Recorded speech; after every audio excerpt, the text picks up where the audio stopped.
Hi everyone, this is Aditi and आज हमारे साथ है शुभम जायसवाल।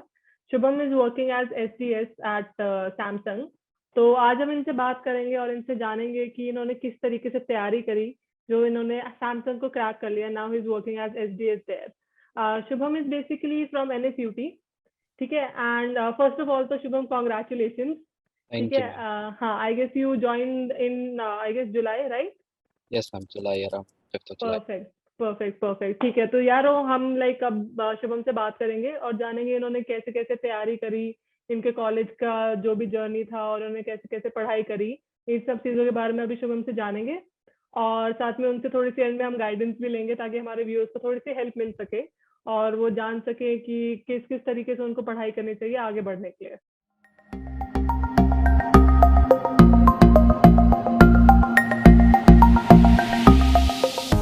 तो शुभम, लाइक आप अपने first year, second year, third year, fourth year की जर्नी के बारे में हमें बताइए और अपने सारे के सारे एक्सपीरियंस प्लीज सामने रखिए। हमारे व्यूअर्स काफी जानना चाहते हैं उन चीजों के बारे में। Okay. तो I guess JEE ईयर से स्टार्ट करते हैं। हाँ, हाँ, हाँ। JEE में I was trying really to get into IIT but नहीं मिला, तो उसके बाद फिर NSUT में आना पड़ा, which is a good hmm, college.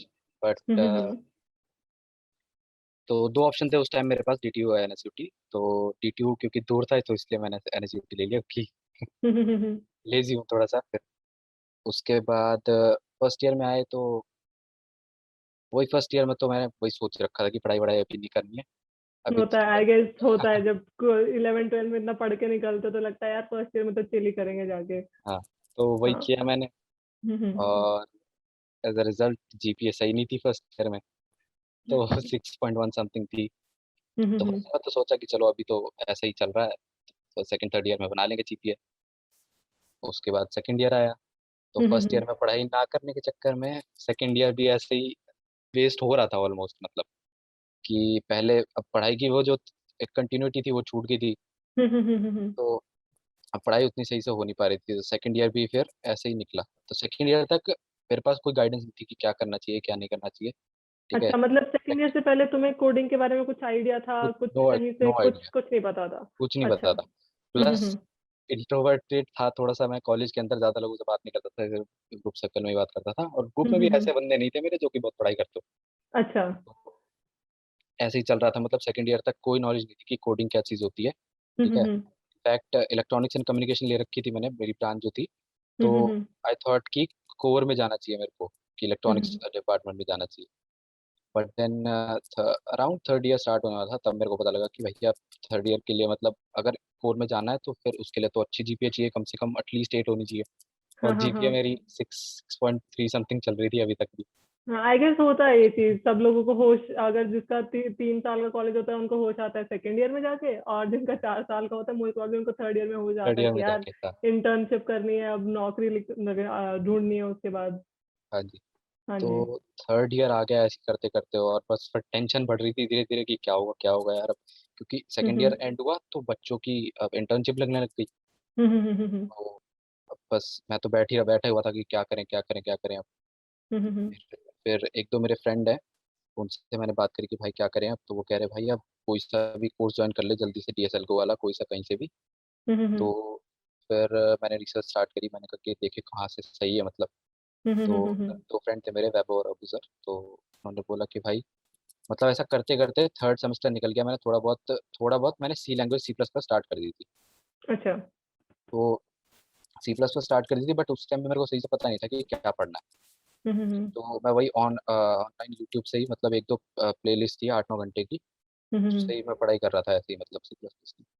तो उसके बाद ऑलमोस्ट थर्ड ईयर एंड हो गया, सिक्स सेमेस्टर आ गया। सिक्स सेमेस्टर जनवरी में 13th या 15th को आई थिंक मैंने और वो दोनों जो दोस्त थे मेरे, उन दोनों ने हम तीनों ने ज्वाइन कर लिया फेबकोड।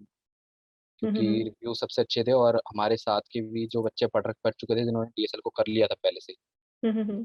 तो मैं सबसे लेट था, मतलब हमारे पूरे बैच में सबसे लेट ज्वाइन करा था मैंने, और उन दोनों ने। क्योंकि अच्छा। हम तीनों को बिल्कुल भी कोडिंग की कोई नॉलेज नहीं थी। मतलब मेरे को और फॉर तुम्हारे दोस्तों की भी इंटर्नशिप्स नहीं लगी हुई थी उस टाइम तक? नहीं, किसी की भी अच्छा। इंटर्नशिप नहीं लगी थी, हम सारे ऐसे ही थे मतलब। तो हाँ। उसके बाद थर्ड ईयर में जाके हमने सिक्स सेमेस्टर में जाके ऑलमोस्ट फोर्थ ईयर स्टार्ट होने वाला था, 6 महीने बच रहे थे, तब हमने DSL को ज्वाइन करा। तो अराउंड 30 क्लासेस का वो बोला था सर ने कि 30 क्लासेस में फिनिश हो जाएगा कोर्स। बट चलता गया, शुरू में तो बहुत सही चल रहा था, मतलब मैं वहाँ जाता था, क्लासेस लेता था, तो कॉलेज से सीधा वहाँ जाना पड़ जाता था गुवाहाटी के लिए कोचिंग पे। उसके बाद फिर वापस आता था और मतलब पूरा दिन यही चल रहा था कि या तो मैं कॉलेज में हूँ तो कोडिंग कर रहा हूँ, या तो फिर वहाँ पे क्लासेस ले रहा हूँ, या घर पे आके कोडिंग कर रहा हूँ। तो मतलब तो जितना चिल करा था वो सब बैलेंस हाँ आउट कर दिया तुमने। हाँ, तो उसके बाद मतलब शुरू में तो बहुत सही चल रहा था, फिर क्या हुआ कि सिक्स सेमेस्टर में ही प्री वो मिड सेम हो गए, मिड सेम आ गए।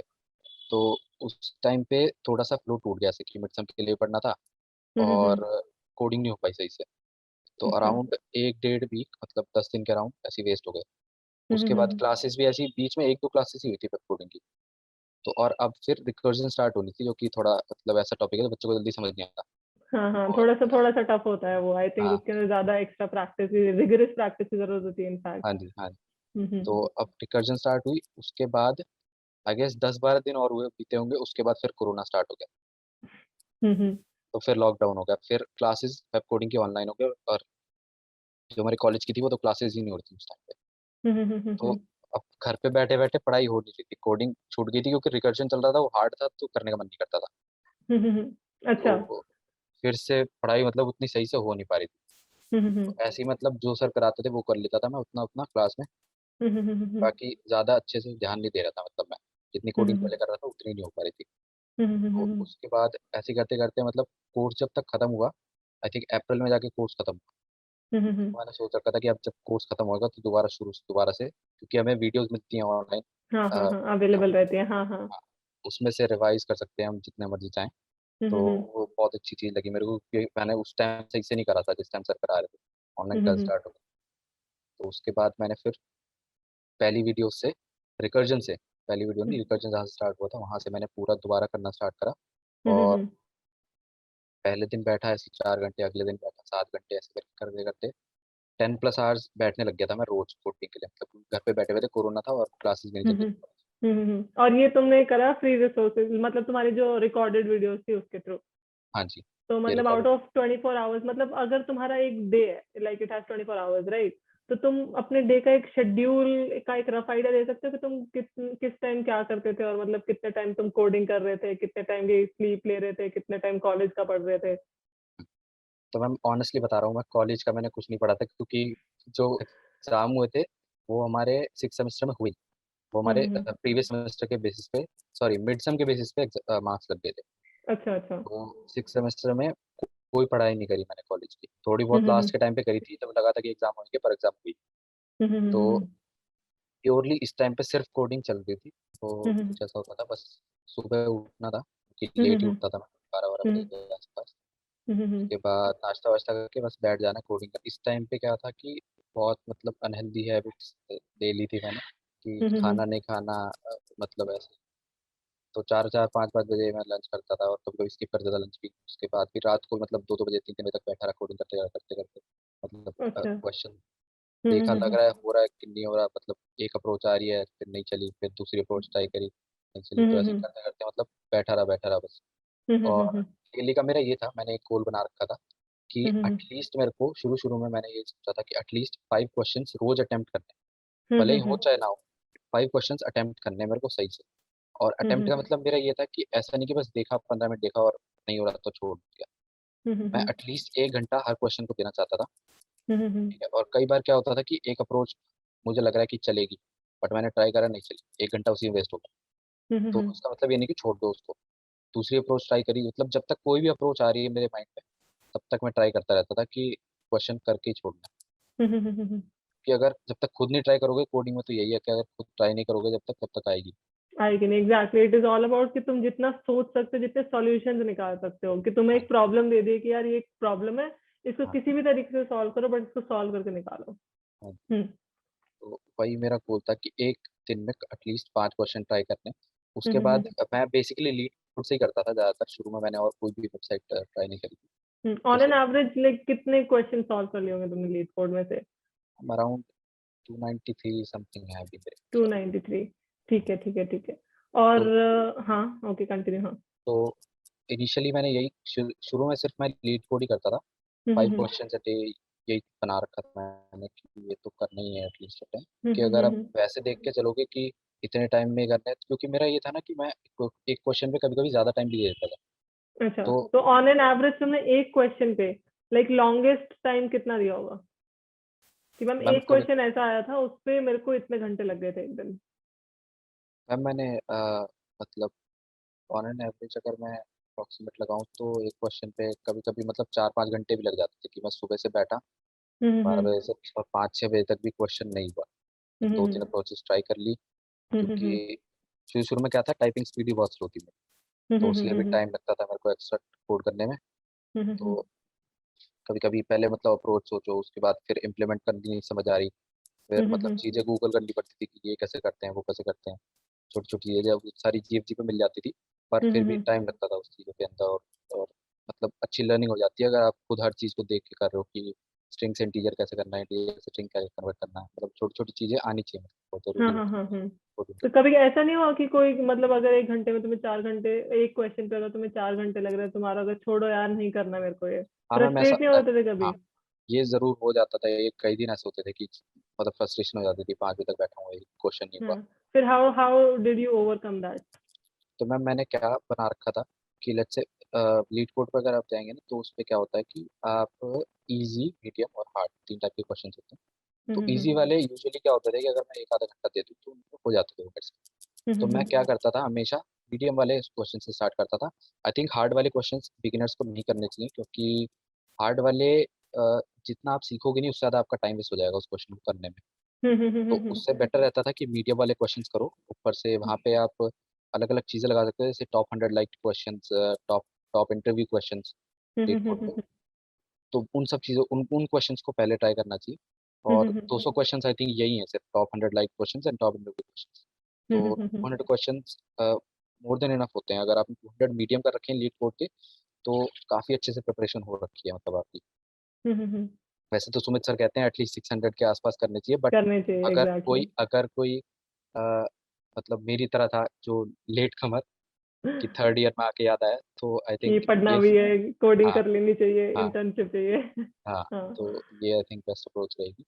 हम्म हम्म तो मैं क्या करता था कि अगर लेट्स से मैंने मीडियम से स्टार्ट करा, 5-6 बज के हम्म नहीं भी हुआ कोई क्वेश्चन, तो उसके बाद मैं हम्म फिर इजी पे आ जाता था कि एटलीस्ट इजी के 2-3 क्वेश्चन कर लो। तो एटलीस्ट ये रहेगा माइंड में कि हाँ 3 क्वेश्चन मैंने कर लिए, एक कर अटेम्प्ट लिया। मेरा जो नहीं हुआ, ठीक है, उसके बाद तो ऐसे डिवाइड कर लेता था मैं अपने टाइम को कि शुरू से एक क्वेश्चन मीडियम पहले ट्राई करा मैंने, कभी कभी हो जाता था, कभी कभी नहीं होता था, तो शाम तक का टाइम दे दिया। कभी कभी शाम तक 2 क्वेश्चन भी ट्राई कर लिए मीडियम पर, दोनों भी नहीं हुए तो भी कोई बात नहीं, या टॉप इंटरव्यू क्वेश्चन में से अगर वो क्वेश्चन उस लिस्ट के अंदर है तो डेफिनेटली अप्रोच देख लेता था। और अगर ऐसा हुआ है कि मेरे को अप्रोचेस आ रही थी बट ट्राई नहीं करी, एक तो अप्रोच रह रही है अभी भी, तो मैं उस क्वेश्चन को छोड़ देता फिलहाल के लिए, मार्क करके वहाँ पे मार्क भी कर सकता क्वेश्चन को, तो मैं उसको अच्छा। मार्क करके छोड़ देता कि कल ट्राई करूंगा उसको दोबारा। हम्म। तो तो कल के लिए मतलब ऐसा एटलीस्ट नहीं होता था कि अगर कोई क्वेश्चन सॉल्व नहीं हो रहा है तो तुमने इजी वाले करके, और जो सॉल्व नहीं हो रहा है उसको हमेशा के लिए छोड़ दिया, तुम नहीं नहीं, नेक्स्ट डे उठ के उसको दोबारा ट्राई कर रहे थे?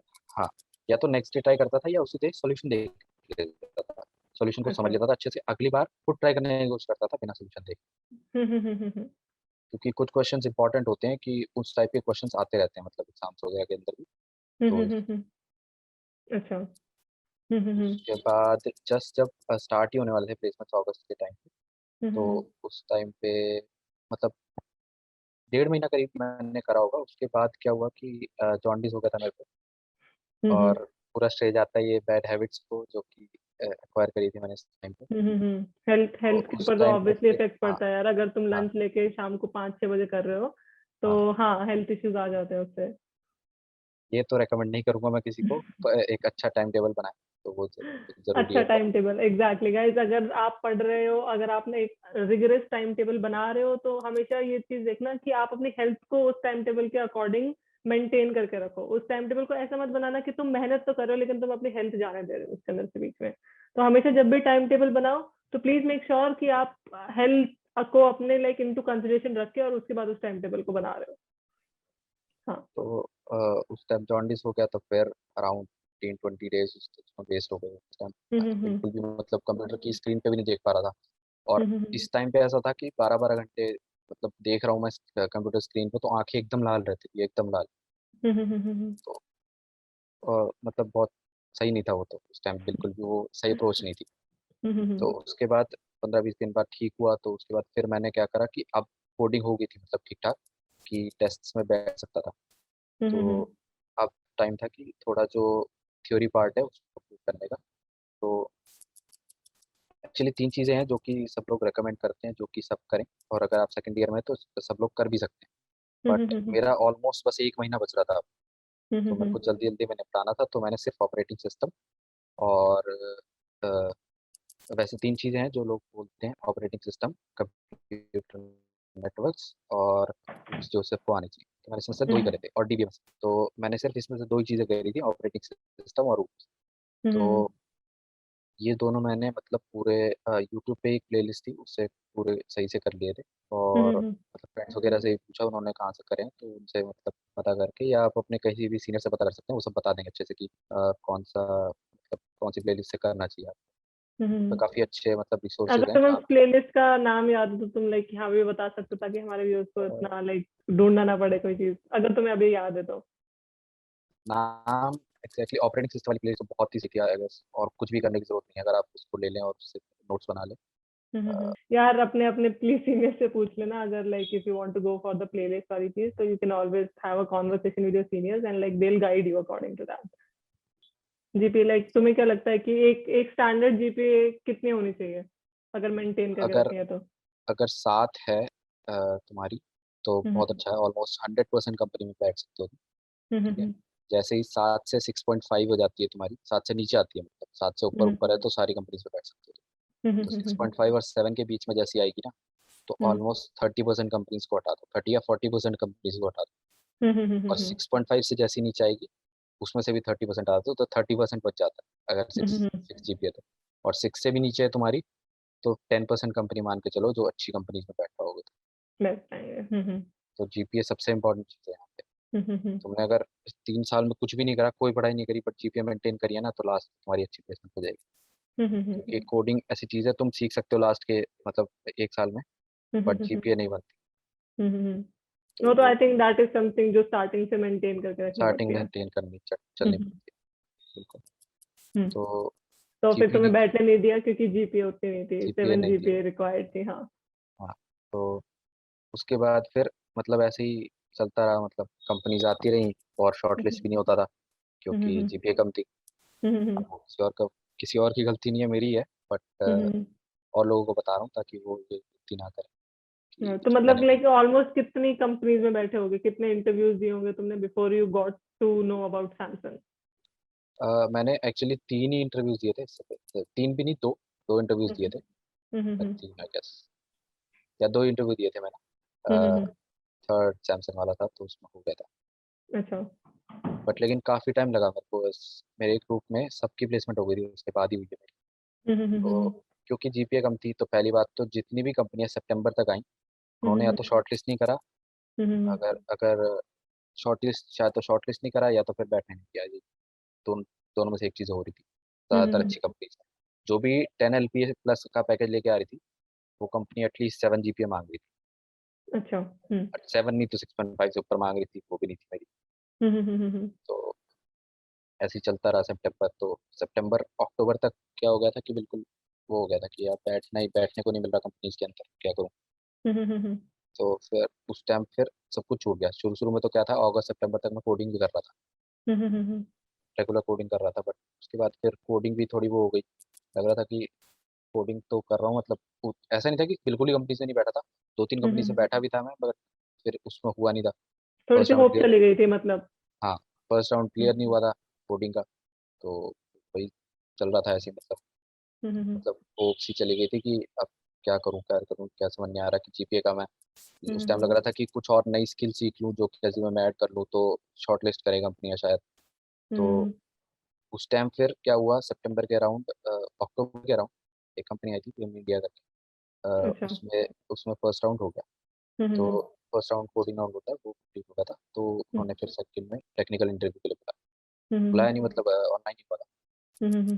तो उसके अंदर उस टाइम मैंने क्या कर रखा था कि मतलब इंटरव्यू का कुछ नहीं पता था मेरे को। तो रेज्यूमे में कुछ अननेसेसरी चीज़ें लिख रखी थी मैंने। जैसे कि प्रोजेक्ट सही से नहीं कर रखा था मैंने अपना, जो भी प्रोजेक्ट, पहली बात तो प्रोजेक्ट सही से आना चाहिए जो भी तुमने लिखा रेज्यूमे के। दूसरी चीज़ दूसरी चीज़ लैंग्वेजेस मैंने, मतलब लोगों को लगता है, बच्चों को लगता है कि मतलब जितनी ज़्यादा लैंग्वेज लिखेंगे उतना अच्छा होगा, सी प्लस प्लस, जावा, पाइथन, सब कुछ भर दो उसके अंदर ही। बट ऐसा नहीं होता। इंटरव्यूअर को ऐसा कुछ नहीं चाहिए कि तुम्हें 50 लैंग्वेज आती हो, एक ही लैंग्वेज आती हो पर अच्छे से आती हो। ठीक है, जो कि तो उसके बाद उसमें तो क्या हुआ, उन्होंने मेरे से पूछा। मैंने एक प्रोजेक्ट लिख रखा था जो कि मेरे को पता भी नहीं था कि क्या है, ऑनेस्टली। अच्छा। और उन्होंने पूछा कि कौन सी लैंग्वेज है, मैंने बोल दिया जावास्क्रिप्ट। जावास्क्रिप्ट के बारे में उन्होंने पूछा कि एपीआई के बारे में पता है तुम्हें? तो मेरे को एपीआई के बारे में नहीं पता था। और ऐसे एक दो क्वेश्चन उन्होंने और पूछे, और मैंने क्या करा, मेरे को यही लगता था उस टाइम पे कि मतलब अलग अलग चीज़ें बता दो, बहुत सारी चीज़ें बता दो कि यही आता है मेरे को, यही आता है। तो मैंने उस टाइम थोड़े थोड़ा, मतलब मैंने ऑनलाइन ही एमएल वगैरह सीखनी स्टार्ट करी, मशीन लर्निंग। तो उनको तो मैंने बता मतलब दिया कि रेज्यूमे वाइज तुमने फोकस करा कि जितना रेज्यूमे को भर सकते हो उतना भर भर दो, बट सकते हैं, तुमने इस हाँ। चीज पे ध्यान नहीं दिया कि अगर क्रॉस आना क्वेश्चन भी कर चाहिए, लेंगे तो हाँ। जवाब कैसे दूंगा मैं उस चीज की। हाँ, अच्छा। हम्म। तो मैंने मतलब अपने इंट्रो के अंदर, जो कि सबसे हम्म। इम्पोर्टेंट पार्ट होता है जहाँ पे तुम गाइड कर सकते हो इंटरव्यूअर को कि ये पूछो मेरे से, वहाँ पे हम्म। मैंने क्या बोलता था, वहाँ पे मैं बोलता था कि मेरे प्रोजेक्ट्स के बारे में, जिनके बारे में मुझे सही से पता नहीं था। वहाँ पे मैंने अच्छा। ये बोल दिया कि हाँ मैंने एमएल सीख रखी है, मतलब मैं सीख रहा हूँ। ये बोलता था हम्म। कि सीख रहा हूँ। तो हम्म। एमएल में से भी उन्होंने एक दो चीज़ें पूछी, एक चीज़ आती थी एक चीज़ नहीं आती थी, क्योंकि सीख ही रहा था उस टाइम पे। तो फिर मतलब मैं बस यही सोच रहा था कि ज़्यादा से ज़्यादा चीज़ें बता दूँ, मेरे को एमएल भी आती है, स्किल्स आती है, जावा आती है, कि ये भी सीख रहा हूँ, वो भी सीख रहा हूँ। बट वो सीखने वाले के कुछ पॉइंट्स नहीं होते इंटरव्यू में, आइदर तुम्हें आता है और आइदर नहीं आता। नहीं आता, एग्जैक्टली, हाँ। तो ये हो गया फर्स्ट इंटरव्यू। इससे तो कुछ सीखने को नहीं मिला मेरे को ज़्यादा। और उसके बाद कुछ इतना नहीं पता लगा, बस ये पता लगा कि प्रोजेक्ट सही से करने का है ऐसे। हाँ हाँ तो हाँ। फिर मैंने प्रोजेक्ट पे वर्क करा सही से। और प्रोजेक्ट हटा के जो मैंने अपने बीटीपी के जो प्रोजेक्ट्स थे 7 सेमेस्टर के, एक प्रोजेक्ट वो ऐड करा, एक दो प्रोजेक्ट और सेकंड से देख दाख के ऐड करे। और प्रोजेक्ट वाला पार्ट ठीक हो गया था अब तक। तो उसके बाद अराउंड नवंबर नवंबर एंड में एक कंपनी आई थी, 6LPA की। उसके में मेरे को आइडिया भी नहीं था कि हो जाएगा उसमें, क्योंकि उन्होंने फर्स्ट राउंड सिर्फ वो लिया था। हाँ, मतलब एक क्वेश्चन था, एक कोडिंग का क्वेश्चन था, बाकी एप्टीट्यूड का क्वेश्चन था, 20-30 मैंने ऐसे दे दिया था, उसमें हो गया। तो उसमें उन्होंने टेक्निकल का बुलाया, टेक्निकल राउंड के लिए। बट वो इंटरव्यूअर इतना मतलब सही था, उन्होंने इतना सही से, मतलब उन्हें पता था सब चीज़, झूठ नहीं बोल सकते उनके सामने। हाँ, रिज्यूमे भी तो ठीक कर लिया था तुमने उस टाइम हाँ, पे। रेज्यूमे ठीक कर लिया था, बट उन्होंने ऐसा हम्म। ग्रिल करा मेरे को हर चीज़ के ऊपर। मैं एक वर्ड बोलूँ, वो उन्होंने पता है क्या कर रखा था, वो मतलब लैपटॉप खोल के बैठे थे, मैं एक वर्ड बोलूँ। मैंने दो प्रोजेक्ट्स डाल रखे थे, एक मेरा एग्रीकल्चर मॉनिटरिंग सिस्टम जो कि बीटीपी का था, जो मैंने करा भी था, जो मैंने कर रखा था प्रोजेक्ट्स। मैंने उसके बारे में मैं एक्सप्लेन करा कि वो कंपनी भी थोड़ा आईओटी बेस्ड ही थी। तो मेरा भी प्रोजेक्ट आईओटी बेस्ड था। मतलब अगर तुम्हारा डीएसएल को स्ट्रॉन्ग पॉइंट है तो डीएसएल को बोलो।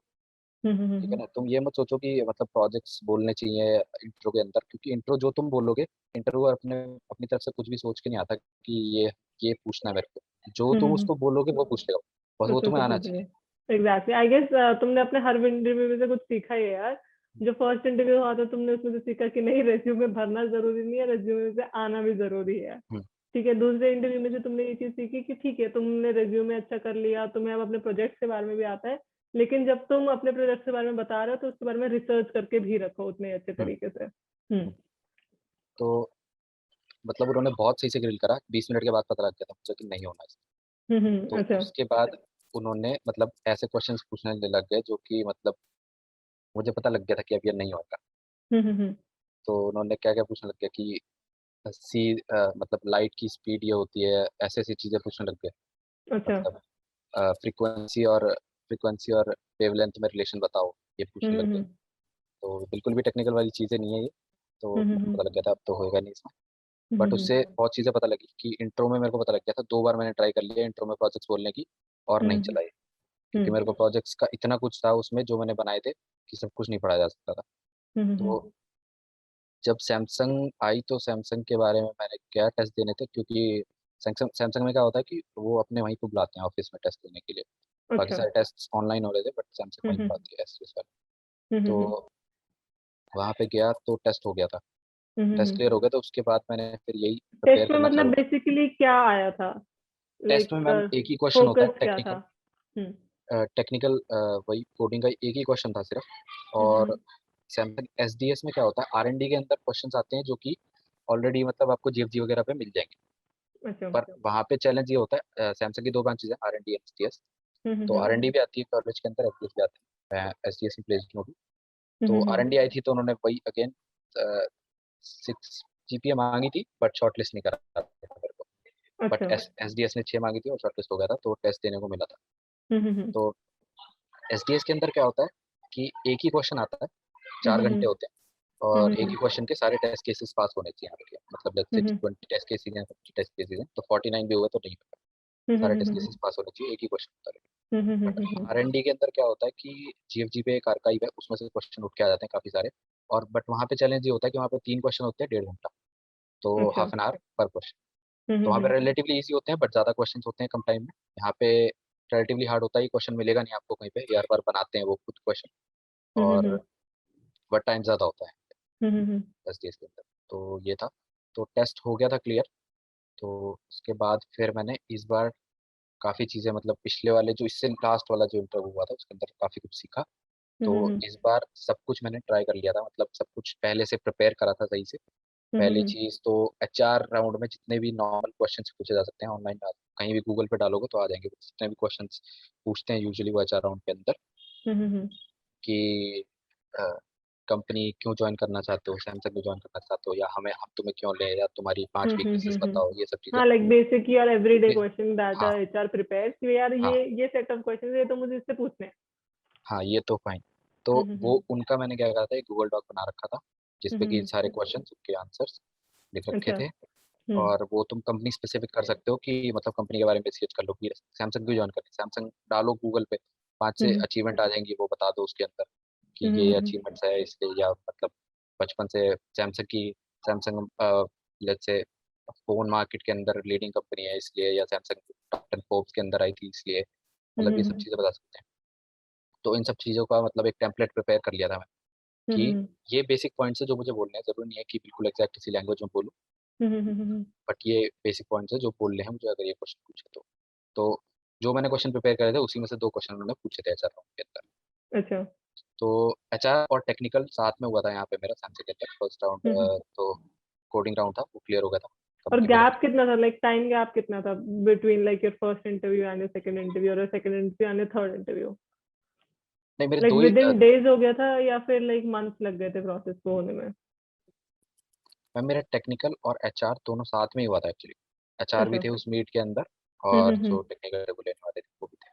तो पहले टेक्निकल वाला उन्होंने पूछे क्वेश्चन, उसके बाद अराउंड 40-45 मिनट्स चला था ये टोटल। तो एचआर वाज लाइक 10 मिनट्स और सो, ज़्यादा बड़ा नहीं था। और जो टेक्निकल था वो मेन था। तो टेक्निकल के अंदर इस बार मैंने क्या करा कि रेज्यूमे के अंदर थोड़े बहुत चेंजेस करे थे, कि लैंग्वेजेस हटा दी पहले तो सारी, ये मतलब कि जो भी थी वो हटा दी थी। जो भी प्रोजेक्ट्स करे थे, अब मैं 8 सेमेस्टर में था इस टाइम पे, तो 8 सेमेस्टर वाला बीटीपी वाला जो प्रोजेक्ट था वो भी डाल दिया था मैंने इसके अंदर। और उन दोनों को सही से कर लिया था, 7th और 8th सेमेस्टर के बीटीपी के प्रोजेक्ट अच्छे से कर लिए थे। बट फिर भी मैं इतना श्योर नहीं था प्रोजेक्ट्स के बारे में, तो इस बार मैंने इंट्रो के अंदर, कि इंट्रो आपकी वो चीज़ है जहाँ से आप शेप कर सकते हो कि कहाँ जाएगा ये इंटरव्यू। ठीक है, 50% अगर आपने इंट्रो में जो चीज़ बोली है वो चीज़ इंटरव्यूअर पूछेगा पूछेगा। और अगर आपने वो चीज़ें सही से बता दी तो 50% इंटरव्यू क्लियर हो गया आपका वहीं पे। लाइक तुम एक एग्जांपल दे सकते हो कि तुमने अपना इंट्रो कैसे दिया था, लाइक ताकि हमारे व्यूअर्स को एक थोड़ा सा आइडिया हो जाए कि ठीक है यार इस वे में या इस तरीके से अलाइन करना चाहिए अपनी चीजों को और इस तरीके से प्रेजेंट करना है अपने आप को when you give your introduction in interview. तो मैम पहली चीज़ इंटरव्यू के इंट्रोडक्शन के बारे में, कि जो भी तुम्हारी स्ट्रेंथ्स हैं जिसपे तुम्हें 100% श्योरिटी है कि इसमें से अगर कोई भी मुझसे कुछ भी पूछे, ठीक है, तो मैं बता सकता हूँ, वो चीज़ें ज़रूर ऐड करनी चाहिए इंटरव्यू के अंदर। ठीक है, क्योंकि उस चीज़ में से इंटरव्यूअर पूछेगा ही पूछेगा, क्योंकि आप बोल रहे हो कि ये चीज़ें आपको आती हैं तो आपको आनी चाहिए। ठीक है, तो फॉर एग्जाम्पल मेरे लिए, मेरे को डीएसएलको पे कॉन्फिडेंस था कि हाँ डीएसएलको मेरे को अच्छे से आता है। ठीक है, तो मैंने डीएसएलको बोला था एक। दूसरी चीज़, मेरे को पजल सॉल्व करनी अच्छी लगती है, और लॉजिकल रीजनिंग क्वेश्चंस जो होते हैं, एप्टीट्यूड इन जनरल, वो अच्छे लगते हैं सॉल्व करने, ये चीज़ें। इसके अलावा ये डीएसएल को और जो लॉजिकल रीजनिंग वगैरह है, पजल्स वगैरह, ये यूजुअली सब बच्चों के पास होती है, ठीक है, क्योंकि सबने फर्स्ट राउंड क्लियर करा है तो सबको डीएसएल को तो आती है। तो तुम्हें कुछ तो एक्स्ट्रा देना पड़ेगा उसको, एक स्किल, राइट? तो मैंने उनको बोला था कि हाँ, मेरे को जो ऑब्जेक्ट ओरिएंटेड प्रोग्रामिंग है वो बहुत अच्छे से आती है, जो कि मैंने बहुत अच्छे से कर रखी थी। तो मैंने उनको वो बोला था कि ऑब्जेक्ट ओरिएंटेड प्रोग्रामिंग आती है अच्छे से। दूसरी चीज़ मैंने उनको बोली थी, ऑब्जेक्ट ओरिएंटेड प्रोग्रामिंग हो गया, डीएसएल को हो गया, ऑपरेटिंग सिस्टम भी बोला था मैंने कि ऑपरेटिंग सिस्टम मैंने अच्छे से कर रखा है। इसके अलावा और कुछ अगर तुम गाइडेंस देना चाहते हो हमारे व्यूअर्स को कि कुछ और चीजों का ध्यान रखें, या like a normal person to person, अगर एज ए इंडिविजुअल तुम्हें उन्हें कुछ किसी चीज के बारे में गाइड करना हो? डेफिनेटली अगर मतलब टेक्निकल बैकग्राउंड में जाना चाहता है कोई भी स्टूडेंट, तो एक चीज़ तो डेफिनेटली आनी चाहिए आपको, डेटा स्ट्रक्चर को। और मैंने जब वेब कोडिंग ज्वाइन करने वाला था, तो मैंने अराउंड 6 महीने तो इसीलिए ज्वाइन नहीं करा क्योंकि फीस ज़्यादा थी, मुझे लग रही थी कि बहुत ज़्यादा है। अराउंड 12,000 समथिंग फीस थी उस टाइम पे, जो ज्वाइन करा। बट अब मुझे लगता है कि मेरी ज़िंदगी की सबसे बेस्ट इन्वेस्टमेंट थी वो, क्योंकि और बाद में बहुत बार मेरे को ऐसा लगा कि अ, ये चीज़ तो बहुत हाई लेवल है, ये शायद ना हुई हो। बट मैंने अगेन जब कोर्स को दोबारा रिवाइज करा, तब मेरे को रियलाइज़ हुआ कि अरे ये भी करवाया था सर ने, ये भी करवाया था, कि उस टाइम मैंने ध्यान नहीं दिया था। तो टीएसएल को इतना सही कोर्स था कि मतलब सैमसंग में प्लेस हो गया मैं। जबकि मेरे को जब मैं पहले दिन गया था, फॉर लूप भी लगाना नहीं आता था। मैं डेफिनेटली रिकमेंड करूँगा कि डेटा स्ट्रक्चर एंड एल्गोरिथम सही से आना चाहिए। और आई थिंक कोडिंग से अच्छा रिसोर्स कोई नहीं है। ऑनलाइन भी देखोगे, मेरा एक कजिन है जिसको कि जो मुझे पूछ रहा था कि भैया क्या करूँ, अब मेरे को डीएसएल को सीखना है। तो मैंने बोला भाई कुछ मत कर, सीधा वेब कोडिंग का चैनल है। अब तो सारा डीएसएल को का कोर्स भी फ्री कर दिया है सुमित सर ने। तो आई थिंक इंटरनेट पे कोई और बेटर रिसोर्स नहीं है। अगर आपको डेटा स्ट्रक्चर एंड एल्गोरिथम सीखना है, तो अगर बिल्कुल न्यू भी हो, क्योंकि मैंने थर्ड ईयर में जब स्टार्ट करा था, थर्ड ईयर आधा निकलने के बाद फॉर लूप भी लगाना नहीं आता था मेरे को। और फाइनली सैमसंग में प्लेसमेंट हो गई मेरी, सिर्फ एक कोर्स करके। So it is worth something, right? हाँ, it is worth something. Perfect यार। चलो Shubham, thank you so much for joining us, and like thank you हमें अपनी जर्नी के बारे में बताने के लिए, अपने एक्सपीरियंस के बारे में बताने के लिए, एंड लाइक हमारे व्यूअर्स को गाइड करने के लिए। Thank you so much for, like it was a delight having you here. And हमारे व्यूअर्स जो भी हैं यार, लाइक कर दो, शेयर कर दो और सब्सक्राइब कर दो अगर नहीं करा है अभी तक सब्सक्राइब। और जितना लाइक और शेयर हो सकता है उतना कर दो यार, क्योंकि बहुत सारे लोग हो सकते हैं जो अभी वही शुभम की तरह जिन्होंने तैयारी नहीं करी है, या उनको लगता है कि इट इज लेट, तो उन तक ये मैसेज अच्छे से पहुंच जाए। और अगर कोई अभी बच्चा तैयारी भी कर रहा है तो उसको समझ में आ जाए कि किन किन चीजों पे उसको फोकस करना चाहिए। ठीक है, बाकी thank you so much Shubham, thank you so much, bye bye.